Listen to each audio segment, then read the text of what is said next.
Alam niyo ba na napakasarap damhin ang presensya ng ating Panginoon?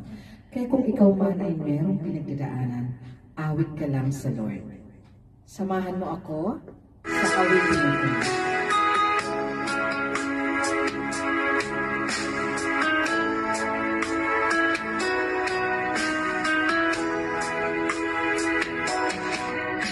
Lumalapit ako, mapupuri sa'yo.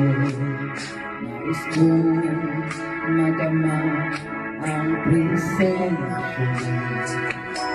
Umaawit ako, magtatapat sa'yo.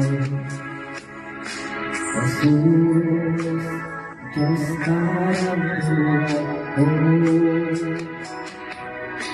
Lumalapit ako, mapupuri sa'yo. Nais kong madama ang presensya. Umaawit ako, nagtatapat sa'yo. Jesus, Diyos ka ng buhay ko. Awitin ang Panginoon, sasambahin sa Espiritu. Sanggit nitong labis, matamis na ngalan mo. Jesus, Diyos ka ng buhay ko. Hallelujah. Salamat Panginoon. Dahil nariyan ka na laging naririnig ang aming mga piling. Awit ang Panginoon, sasamba sa Espiritu.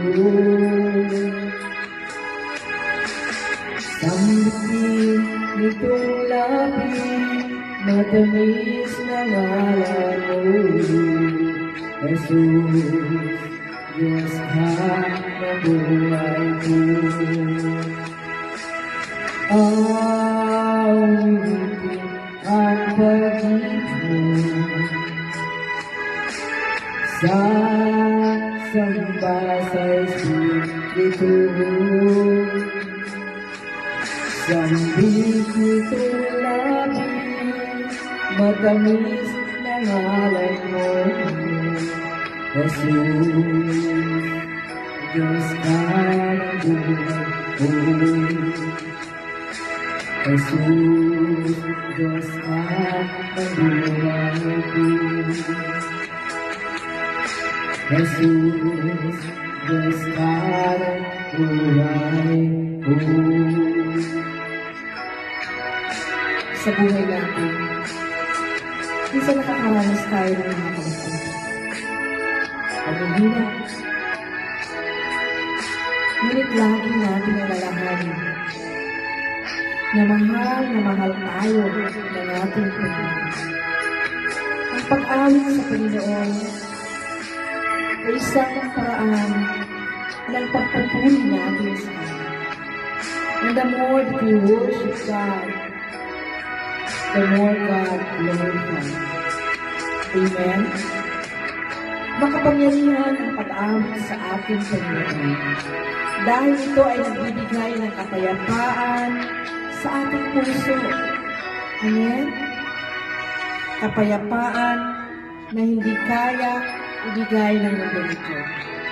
Kaya sa tuwing ang ikay nalulungkot,